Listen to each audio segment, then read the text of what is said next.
تخيل ان في سنة 1835 حصل حاجة عظيمة في مصر. مساء الفل عليكم اعزائي مستمعين راديو كاسيت، هكون معاكم منصور عبد الله في حلقة جديدة من حلقات برنامجكم جولة حول العالم. تعالوا المرة دي نطير بطيارتنا ونرجع لأرض بلدنا ونعرف مع بعض تاريخ مكان النهاردة. متحف القاهرة اللي في الأصل كان موجود في حديقة الأزبكية، وكان وقتها في عدد كبير من التماثيل والآثار المتنوعة، وبعدين اتنقل بكل محتوياته لقاعة عرض بالقلعة لحد ما جه عالم المصريات الفرنسي أوجست ميريت، واللي كان شغال في متحف اللوفر، وقرر افتتاح معرض يعرض فيه مجموعة من الآثار على شاطئ بولاق. لكن الآثار وقتها كانت معرضة لخطر الفيضان، فاضطروا ينقلوها لملحق خاص في قصر الخديوي إسماعيل في الجيزة. لكن الموضوع ما انتهاش هنا ولا فضل ده مكان المتحف. بعدها في سنة 1902 وتحديدا في عهد الخديوي عباس حلمي الثاني، جه عالم المصريات جاستون ماسبيرو وافتتح المبنى الحالي للمتحف المصري في ميدان التحرير. والمتحف حاليا بيضم أكتر من 180 ألف قطعة أثرية، وأهمها المجموعة الأثرية اللي لقوها في مقابر الملوك والحاشية الملكية للأسرة الوسطى سنة 1894. والمتحف من تصميم المهندس المعماري الفرنسي مارسيل دورن، وبكده بيكون أول متحف اتبنى من بدايته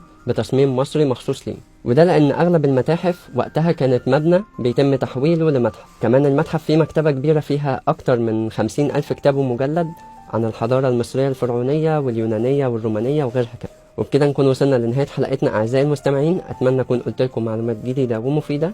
كان معاكم منصور عبد الله من برنامجكم جولة حول العالم.